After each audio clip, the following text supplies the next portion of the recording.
Okay, Samanani, my name is Bonolo, and welcome to Converse with me. I'm joined by Agatha, Hi guys. our regular, Hi again. and Ricardo, who's going to give us a quick introduction. Who are you? What do you do on the ship, and where are you from? Oh, okay. I'm Ricardo, all the way from South Africa. I am the sports director on board this beautiful Holland America Line ship. Yeah, that's basically what I do. So I do the sports activities around our ship. So I teach things like pickleball, tai chi, cornhole, ladder ball. So it's mostly American sports that we do on the ship. Granted, because we are on a American type of ship, so most of the activities are more American sports. Yeah. Okay, so I've already asked you what you needed to do to get your job. So I'm going to ask you before we, start having a conversation. What did you need to do to get the job? Like, what was your process, your qualification? How did you get into ships? So like the real one. Yes, the real information. What do you mean? No, I was. Call my bluff. I was gonna say, well, I sold my body, and but no, no. How I got the job was I first applied to work in the shops on board. So I started at retail, and then I did retail for a while. So I got onto the ships through a company in South Africa that was actually doing the interviews to get people to work on ships, because they mostly specialized in shops. Do you have the name of the company that you used? That's a good question. I don't think they are doing it anymore, because I was kind of like one of the last people that they actually helped to get onto the ships. I haven't heard from them again. I'll have to look, and then maybe next time, if I'm invited back onto the show, I'll give you the name of it. Okay. Yeah, so that's how I got the job. So I started in the shops. I did that for a couple of contracts, and then I got kind of bored with it, standing and selling stuff that I don't really believe in. So at the end, I switched over to the entertainment department. I did the first interview. Now, first I applied, and then I didn't hear anything back from them. I was like, I will not be denied. So I tried again. Yes. And then I didn't, nothing happened. So I was like, no way, this is not going to happen to me. I'm taking this dang job. And after the third time, they called me, and we did the first interview. The woman actually loved me. She was like, you are super cool. You are really cool and great. And I was like, oh, thank you. And then I did the second interview, and they were like, yeah, you're in, dude. And I was like, awesome. And yeah, so then I started my journey working in entertainment and being in as a host, and then now into sports. So yeah, it's been a lot of fun, actually. Okay, what did you study? So people won't know at home if they need to study something specific, or just study whatever you want to study, and then... Yeah, I would say as long as you study, you can study anything you want to get onto the ships. It's just dependent on what you want to do on the ships, and also your attitude towards it.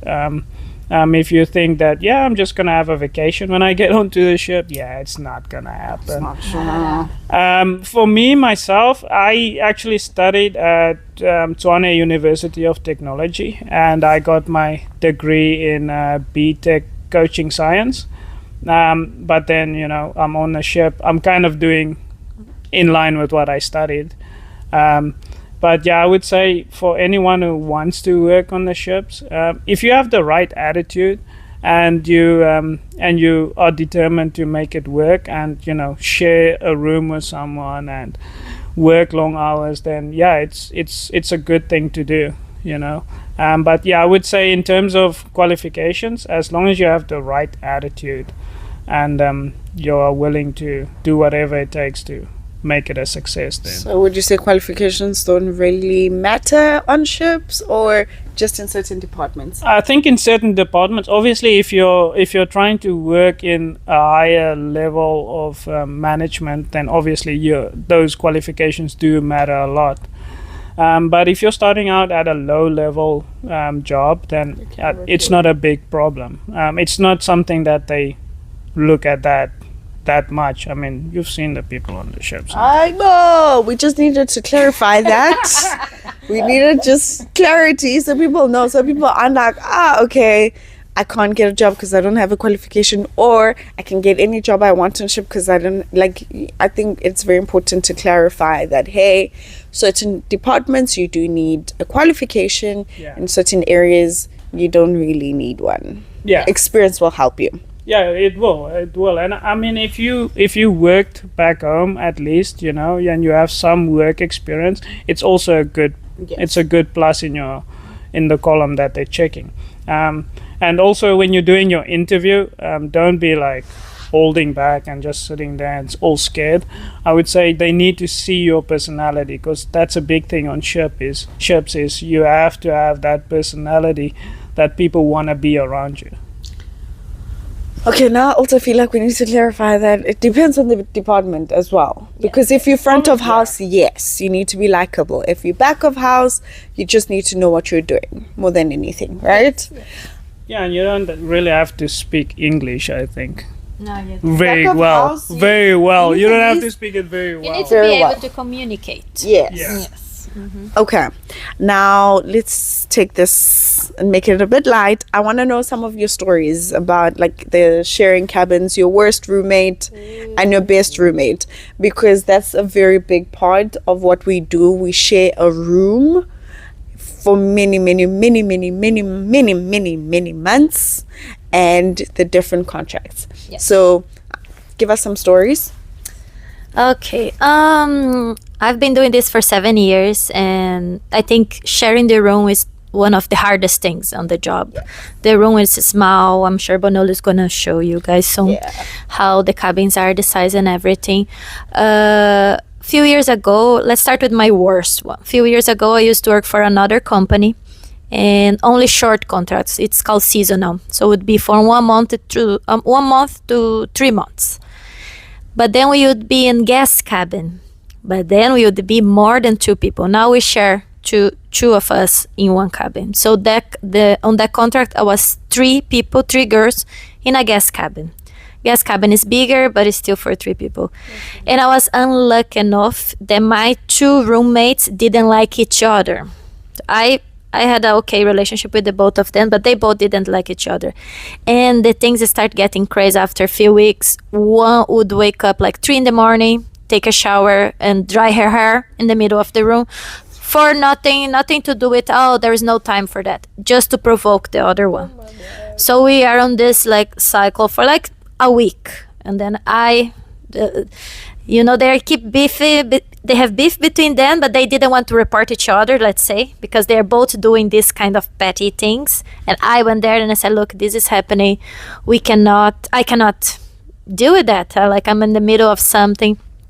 They separated us, and for this girl, the drying hair girl, she unfortunately was Brazilian like me. Oh my God, she was a lot of trouble. So she was the only one that got a single cabin. So on this other company that I work, they have single cabin, super tiny, but it's single. So it's good. Everybody wants to be in a single cabin, even if it's super tiny. That's true. That's what you want, And she was there on that cabin. I was transferred to a cabin with other 3 ladies, a crew cabin, 4 of us in a crew cabin. So that was like, I was only there for 3 more weeks, but anyway. The funny thing is, this lady that was on a single cabin, she would call our manager like 1 a.m., 2 a.m. and would say she was like, the spaces were too small. She was freaking out. She was having, like anxiety and everything. And we are all upset because we all wanted that cabin. But she didn't have a good relationship with anyone. So my boss thought it was for the best for the last 3 weeks to leave her alone. Still, she was complaining. There was a lot of stories about this girl. And at the end, she got fired on that contract. When we left, she was fired. She was not even... Sometimes you go home and you get, an email say, we don't need your service anymore. No, on her case, no. On her case, on the last day, she got fired. She knew she was getting fired on the ship. That company, that specific company of yours, they're quick to fire. They do. And I want to ask about that. How easy is it to get fired on ships? But your worst cabin experience? Because we do share cabins, and I think people have this idea that we work on ships, so it's always amazing.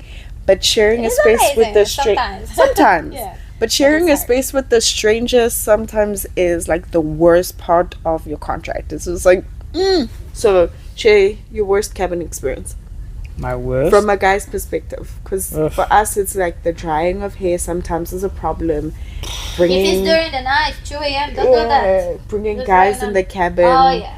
I've had Ooh, I had my second I've had people throwing up from parties in the cabin after I cleaned.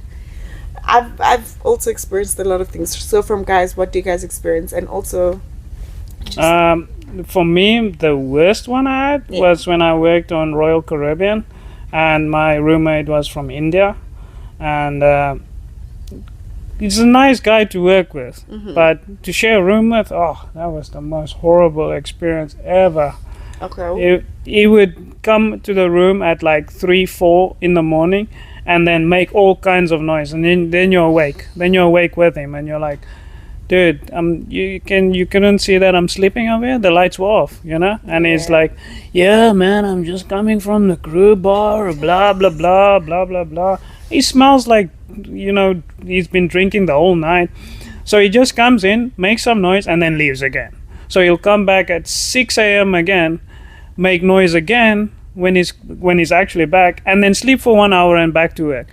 So he smells like drinking the whole time. He smells like booze when he's at work, and I don't know how he's talking to people with that mouth. Then he doesn't shower all the time, so he stinks that's like sweat all the time. And then when he goes to the bathroom to do number 2, oh damn, it's like, it's like, have you ever seen Daddy Daycare with, where Eddie Murphy walked Wouldn't into have to the give too much bathroom and he was like, looking at everywhere of the walls and stuff. That's not how it was. But you would look at the toilet and you were like, whoa. all around. And then, then that's one problem. Then his clothes were all over the room. So at the end I was like, man, I'm not gonna be staying with this guy for 6 months. There's no freaking way. So I just told our manager. She knew me and she kind of liked me, so I got my way and she sent me to a new room and I Gotcha. didn't have to share with anyone. There was another South African that joined me, but he was at least clean, and then after he left I was alone again. So it was fortunate to have that, but I mean, you have to complain. If you just keep quiet, Yeah. then those people will keep on doing the same thing. And you can only say so much to people to be like, hey, stop doing these things, It's not your house over here. We have to share this space. And yeah, when you have someone like that who drinks all the time, parties all the time, and has like bad habits, it's difficult to stay with them. So, the moral of the story is it's not always great if you don't have the greatest roommate. So I'm hoping if you're applying for ships, you're going to be considerate. Now, as much as we have the cons, we need the pros. So good stories, cabin stories, because I've had both. To be fair, I'm on ships from 7 years. 95% of my roommates are great. Few stories. I even had this one that I was telling when Ricardo said when you said about bringing someone on the cabin. That's something that needs to be well talked before. I don't have a problem with that if I know, if the person say, look, I'm gonna bring someone this time, so I can find something to do. I don't. It's a lot of months on ships, and not always you find someone that this person has a single cabin. So it's fair. I agree, but it is horrible when you are there and someone comes to just be there when you are there, without telling you anything.